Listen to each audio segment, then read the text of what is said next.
Hola, ¿qué tal? ¿Cómo les va? Bienvenidos. Somos Salud en todas las políticas y dentro de la salud mental es uno de los temas fundamentales en este tiempo tan expuesta, tan vulnerada, tan maltratada, ¿no? Vamos a hablar y pensar cómo nos impacta. Por un lado la pandemia y por otro lado el aislamiento, que son dos cosas distintas, representan dos situaciones totalmente distintas. Por eso vamos a ocuparnos de entender cuáles son los sentimientos, cuáles son los efectos y cuál es el impacto que tiene atravesar esto que nos está tocando, ¿no? En este último año y medio a los argentinos y también a las personas de los distintos países del mundo. No es algo que solamente nos sucede a nosotros, pero sí seguramente tendremos los argentinos particularidades en la manera de soportar, encarar, vivir esto que nos está tocando. En un ratito nos ocupamos de esto. Antes lo saludo, como siempre, a nuestro amigo, al doctor Gabriel Barbagalo. Gaby, bienvenido con tu lado B. ¿Cómo estás? ¿Cómo estás, Milva? Buenas tardes. Bien, muy bien, por suerte. Acá siguiendo en esta pandemia, ¿no?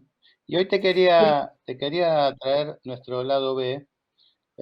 Vos sabés que La Gaceta fue el primer diario que fue emitido y producido acá en Buenos Aires. Fue creado por Mariano Moreno en 1810.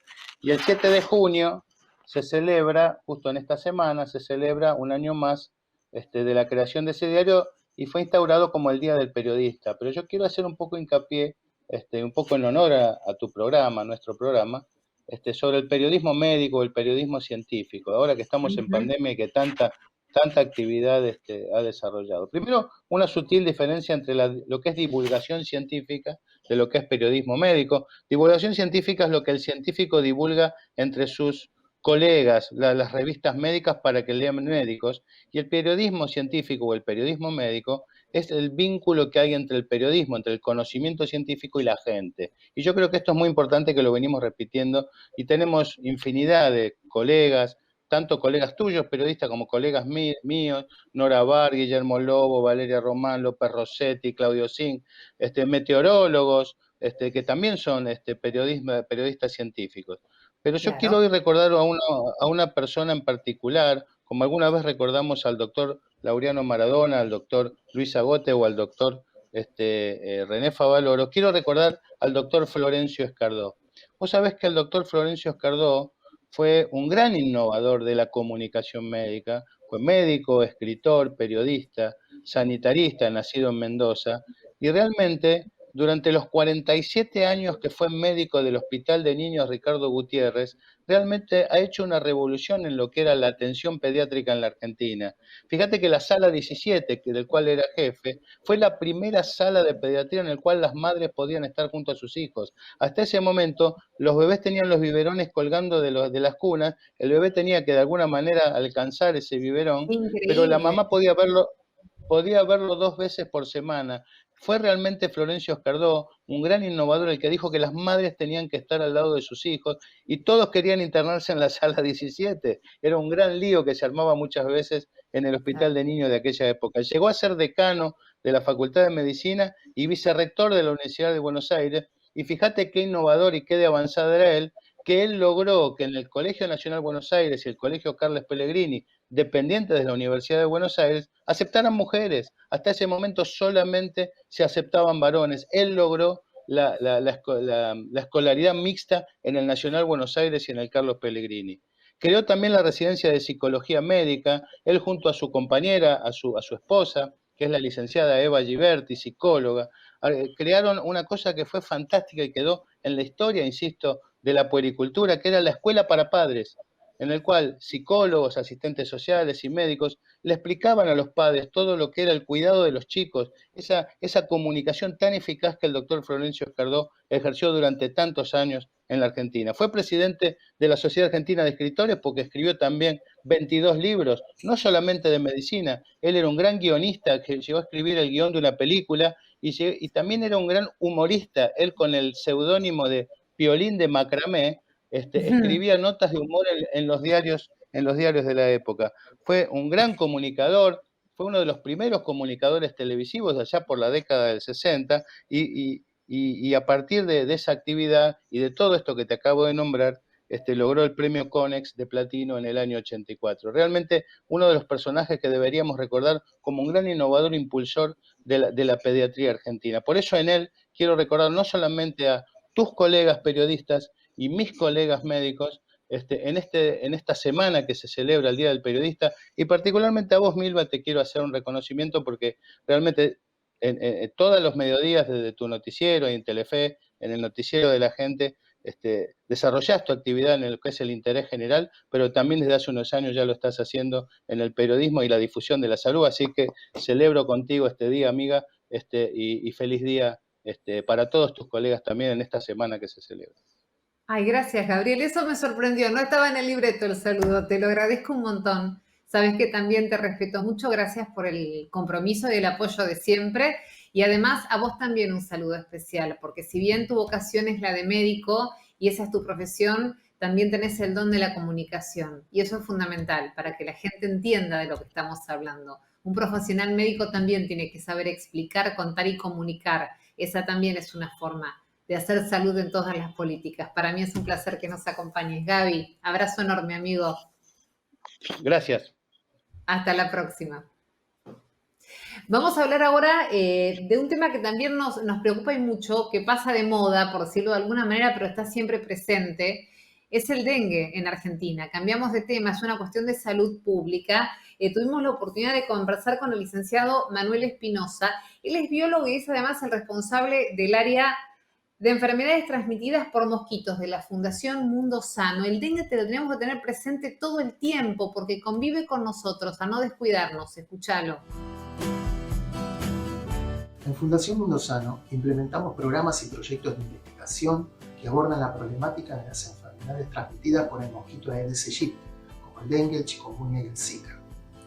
Desde hace 20 años estamos presentes con bases operativas que cuentan con laboratorios entomológicos y equipos técnicos locales capacitados por Mundo Sano en localidades del norte de nuestro país, Potiguazú en Misiones, Clorinda en Formosa y Tartagal en la provincia de Salta.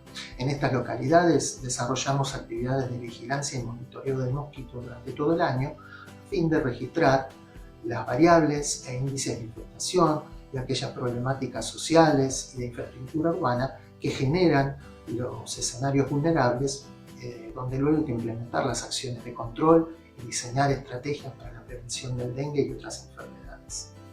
Aedes aegypti es un mosquito doméstico, vive en nuestras viviendas, en donde encuentra refugio, fuente de alimentación y una gran variedad de sitios en donde depositar sus huevos y constituir sus criaderos. Es por ello que debemos adoptar conductas que tiendan a disminuir estos sitios de cría en nuestras viviendas, especialmente durante el verano y después de días de lluvia, realizar la revisión del patio, los fondos, los jardines, en busca de todo tipo de recipiente que contenga agua y así eliminarlos. Los huevitos de Aedes aegypti además son muy resistentes a la desecación y a las temperaturas frías, por lo que quedan acumulados durante el invierno en latas, lonas, recipientes plásticos, neumáticos, cacharros en general, a la espera de mejores condiciones para su desarrollo. Es crucial entonces que tomemos actitudes de saneamiento, que hagamos la revisión de los patios como comentaba, para poder eliminar todos los potenciales criaderos. En cuanto al dengue, los principales síntomas de la enfermedad a los que debemos estar atentos son fiebre, malestar general, dolores musculares en articulaciones, dolor detrás de los ojos. Generalmente suele aparecer algún tipo de sarpullido en el cuerpo y extremidades y además afecciones gástricas acompañadas de vómitos y diarreas. Ante cualquiera de estos síntomas se debe recurrir al médico y no automedicarse, no tomar aspirinas y mantener un buen estado de hidratación. En este contexto de pandemia que estamos viviendo, también debe tenerse en cuenta que los síntomas de inicio del dengue suelen ser similares a los del coronavirus. Por lo tanto, es crucial concurrir al médico para que se realice el diagnóstico precoz, oportuno y correcto y así realizar el tratamiento específico y evitar cuadros graves. En estas situaciones epidémicas complejas, el sistema sanitario tiende a congestionarse y por lo tanto adoptar conductas saludables preventivas permite mejorar sustancialmente el desempeño del sistema de salud. Bueno, igual que en la pandemia de COVID, hay alguna cuestión de responsabilidad individual, más allá de las acciones colectivas que puedan hacerse desde los estados o municipios con fumigaciones y demás, es individual la conducta, ese es el descacharreo, así de simple y de importante para evitar una enfermedad que realmente nos afecta también y muchísimo. Placer enorme saludarte nuevamente, licenciada Mariana Troca, bienvenida, salud en todas las políticas. ¿Cómo estás? ¿Cómo te va, Milva? Bien, muy contenta de estar aquí en tu programa y me sumo también a las felicitaciones de esta semana del periodista para vos y para todos tus colegas. Muchas gracias. La licenciada Mariana Troca ya ha conversado con nosotros en otras oportunidades, pero te cuento que es licenciada en psicología, es psicoanalista y es coordinadora de la Red de Salud Mental de Medife. Mariana, ya llevamos año y medio, ¿no? Atravesando esta pandemia y el aislamiento. ¿Ya hay algún tipo de primera conclusión respecto de estas dos situaciones o de estas dos cuestiones que separamos, aislamiento y pandemia, sobre la salud mental de la gente? Bueno, sí, no sé si conclusiones es la palabra, pero bueno, yo te puedo decir un poco parte de lo que hasta ahora me parece hemos aprendido en este año y pico. En primer lugar, decirte que efectivamente, como me presentabas, en el marco del psicoanálisis, yo soy psicoanalista, nosotros los analistas consideramos que la salud mental no es lo mismo que la enfermedad mental, es decir, tomamos en cuenta como parte de la salud mental el malestar y la angustia. Digamos, aclaro esto porque me parece que es fundamental tener en cuenta que forman parte, digamos, de nuestra vida cotidiana este tipo de cuestiones y que no necesariamente, entonces, tenemos que ser bien cautos y no necesariamente patologizar este tipo de reacciones o de emociones tan habituales durante este año de pandemia, ¿no es cierto? Bien. En relación a esta diferenciación que me planteas, Milva, me parece que la pandemia en relación a la salud mental está más ligada a los temores o al miedo de enfermar y de morirse concretamente, ¿no? En cambio, el aislamiento, que es una medida que tiene que ver con una restricción y que es como una de las pocas medidas junto con la vacuna, sin ninguna duda, que nos permite evitar enfermarnos y contagiarnos, tiene un montón de consecuencias sobre la salud mental de las personas. Entonces, ahí yo encuentro como una primera diferenciación entre un concepto y otro, bien, si lo pensamos en términos de la salud mental, ¿no? Bien. ¿Y cuáles son las principales características que podés marcar, Mariana, respecto de uno y de otro? Bueno, en relación al aislamiento, en la experiencia que nosotros venimos haciendo en este año y pico de trabajo, Milva, sobre todo en Medife, en mi rol de coordinadora de salud mental, es que ha habido, en primer lugar, distintos momentos, distintos tiempos, me parece. Creo que hubo un primer tiempo de la pandemia y de las restricciones y el aislamiento en el que todos quedamos como encerrados en nuestras casas, creyendo que podíamos como continuar con la vida que hacíamos antes, pero ahora desde dentro de nuestra casa, también con la fantasía, me acuerdo, en marzo del año pasado, abril, que esto iba a ser una cosa transitoria, que iba a ser por un tiempo, y todas las actividades se hacían como si fuera posible esa continuidad entre lo que antes se hacía afuera, ahora adentro. Hubo después una segunda etapa, me parece, en la que empezamos a tomar conciencia de la seriedad, de la gravedad, pero además de cómo se iban extendiendo las medidas y se iban prolongando en el tiempo. Ahí empezaron a aparecer, yo creo, los primeros síntomas, en términos de la salud mental, de las consecuencias del encierro y del aislamiento. La dificultad en la convivencia, no nos olvidemos que el año pasado fue un año que las familias donde hay niños no fueron a la escuela en todo el año. Eso significó la convivencia 24 horas de los padres con sus hijos. Entonces, bueno, sin ir a la escuela y además los padres... Escolar cuando, perdón, Mariana, y haciendo de apoyo escolar cuando comenzó la virtualidad, ¿no? Que eso fue también un esfuerzo, un desafío enorme. Gigantesco, y un poco como te decía en broma antes de empezar este programa, me parece que en ese contexto que estamos describiendo, las mujeres en general se han llevado también un grado de estar en una situación de mayor vulnerabilidad, porque se suman a sus tareas laborales dentro de la casa, se han sumado, sobre todo el año pasado, las tareas domésticas, el cuidado de los hijos y, por supuesto, la asistencia de los hijos en relación a la escolaridad remota, como está señalando. Todas Eso es estas algo que cosas que vos estamos conversando. notaste, perdón, Mariana, eso es algo que vos notaste como una, digo, como una condición todavía constante, a pesar de que uno tiene la esperanza de que se puedan hacer cambios y de que la tarea esté mucho más repartida entre varones y mujeres. ¿Sigue siendo Bueno, una cuestión más de las mujeres? sí, sigue siendo, en términos relevantes, están esas cosas mucho más en las manos de las mujeres en general que de los Ajá. Yo varones, sin tenía la ninguna duda, esperanza que esto sí. nos haya hecho repartir un poco más las tareas dentro de casa, porque lamentablemente sí sabía que había un dato estadístico y que es muy triste, que era el incremento en la violencia contra las mujeres, hablando, ¿no? De También, las cosas que nos pasan. también. Sí, también. Entonces, bueno, imagínate en ese punto el grado de estrés, de Ujú, angustia, de ansiedad. Sumamos a todo lo que estamos conversando cuestiones que ujú. nosotros venimos escuchando en Medife en relación a las consultas y que tienen que ver, ya que estamos hablando de los niños, me parece que ahí hay una franja de nuestra población que por lo menos en mi lectura considero una de las más vulnerables y más expuestas a esto que estamos conversando, los efectos sobre la salud mental y las emociones del aislamiento y de las restricciones. En los niños más pequeños, por ejemplo, nosotros observamos, bueno, venimos teniendo una enorme cantidad de consultas en relación a cuestiones Sí, vinculadas con la demora en el aprendizaje del lenguaje, del habla. Los niños más exacto. chiquititos están particularmente expuestos a situaciones de alto riesgo en términos de lo que podemos llamar la endogamia, el encierro, porque además es un encierro y una endogamia que, como estamos conversando, se combina con una mamá y un papá que no están disponibles 24 horas para asistir a sus hijos, que están con sus propios temores, sus propias angustias, las cuestiones de su trabajo, los temores por la salud, los seres queridos que se han enfermado, por ejemplo, o han muerto. Entonces, Ujú. toda esa situación de encierro de un niño muy pequeñito, bueno, produce a veces efectos que son difíciles luego de revertir. No quiero preocupar ni asustar más de la cuenta, simplemente dejar señalado esto justamente para pensar diferentes acciones, podríamos decir, intervenciones que se pueden hacer para prevenir y para evitar estas cosas. Es decir, Y bueno, sabés salir con que los niños a la... Sí.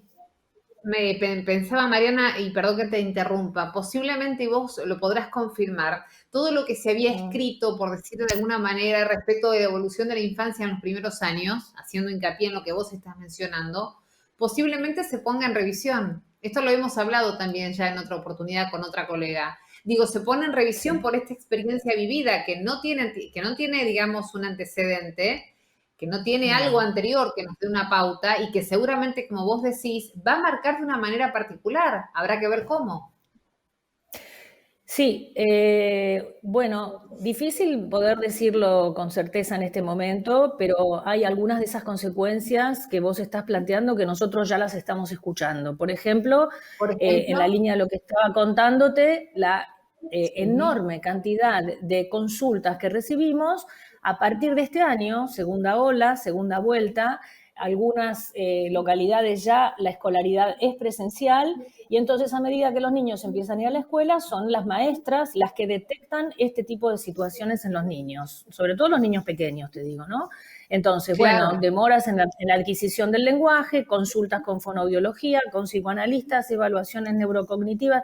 Digo, esa demanda, nosotros detectamos un considerable aumento de esa demanda, que está relacionado con esto que estamos charlando, sí, sin duda. exactamente. O sea, ya en lo inmediato tenés un ejemplo claro sobre los primeros años de la vida, de la infancia, que marcan tanto, Sí. ¿no? Hasta los 5 o 6 años. Y vayámonos, si te parece, Mariana, al otro extremo de la vida, los adultos Mm, mayores, que también han sido un sector que han tenido que sufrir un aislamiento demasiado cruel, porque es cruel, cuando más necesitan sí. estar cerca de sus afectos, cuando más cariño necesitan, atención, contención, compañía, y han tenido que estar mucho tiempo solos, y algunos lo siguen estando. Mira, en relación a eso, efectivamente, como bien decís, yo también encuentro ahí una diferencia entre lo que fue el primer tiempo el año pasado y este tiempo de la segunda ola, ¿no? El año Ujú. pasado, sin duda, los adultos mayores, a mi criterio, fueron una de las franjas etarias de mayor impacto en relación al tema del Sí, encierro y el aislamiento. Muchísimos de ellos no solo quedaron solos y encerrados, casi literalmente en sus casas y aislados, sino, bueno, lejos de sus afectos. Muchos de esos adultos mayores son abuelos que tenían como un rol muy protagónico en relación al cuidado de sus nietos, los buscaban por la escuela, en el jardín, almorzaban Tal con cual. ellos, los cuidaban algunas tardes. Eso quedó totalmente interrumpido y prohibido, particularmente por las restricciones y además en cada familia por los propios hijos aterrados de que sus padres se enfermaran. Lógico. Por suerte, a medida que los meses fueron transcurriendo, se fueron perdiendo algunos de esos miedos y con protocolos y con cuidados y con restricciones y, como yo siempre digo, con la ayuda de la digitalidad, porque la verdad que vivir una pandemia en estos tiempos nos dio la posibilidad de hacer uso de las herramientas digitales para poder encontrar al menos un modo de encuentro con el otro que de ninguna manera reemplaza la presencialidad de los cuerpos, pero que sin duda es una herramienta absolutamente útil para este tipo de acercamientos. Entonces, bueno, nosotros hicimos una experiencia muy interesante en Medife con los papás de nuestros compañeros, de nuestros colaboradores que estaban en situación de aislamiento en el primer tramo de pandemia. Hicimos un trabajo de talleres con terapistas ocupacionales y con psicomotricistas y fue interesantísimo lo que logramos, lo que pudimos hacer con cada uno de ellos que estaban realmente muy solos y muy aislados. Desde enseñarles a manejar, por ejemplo, el WhatsApp, la videollamada, para que con esa herramienta se puedan conectar con sus nietos. Ahora, si venimos, claro, pero si venimos para acá, ahora en esta etapa que estamos, en este momento, segunda ola, sin ninguna duda me parece que los adultos mayores están en otra situación. La mayoría de ellos, casi todos, están vacunados.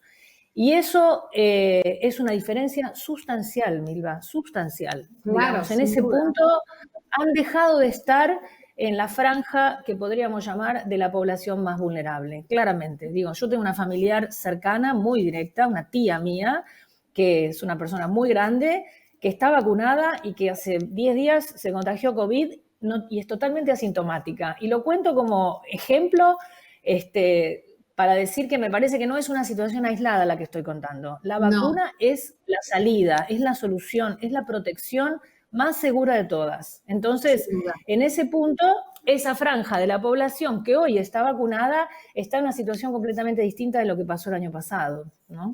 Mariana, quiero cerrar con vos, nos queda un minuto con una idea esperanzadora. Lo peor ha pasado, eso quería decir, lo peor ha pasado, lo que viene va a ser mejor, la luz está más cerca.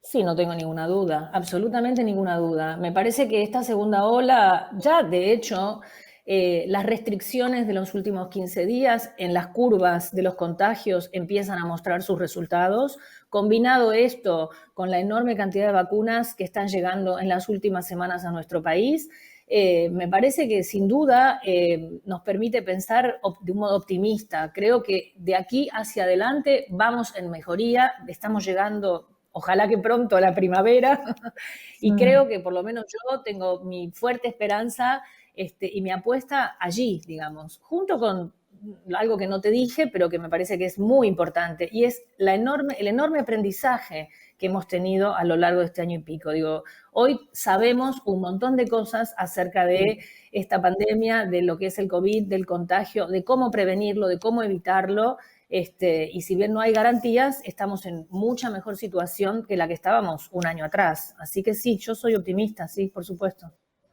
Licenciada Mariana Troca, siempre es un placer poder conversar con vos. Te mando un abrazo Gracias. a distancia. Igualmente para vos. Gracias, Milo. Hasta pronto. Muchas gracias. Hasta la próxima. Muchísimas gracias. Mientras tanto, todavía estamos en los meses complicados, en las semanas complicadas. Tenemos un altísimo nivel de ocupación en terapia intensiva. Tenemos todavía un alto nivel de contagios y fallecidos. A no aflojar los controles, a seguir cuidándonos. Somos salud en todas las políticas. Nos encontramos la próxima semana. Muchas gracias.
ANDAR, Obra Social de Viajantes Vendedores de la República Argentina. Planes de salud para empleados en relación de dependencia, monotributistas y particulares. Solicita un asesor comercial al 0810 345 0184.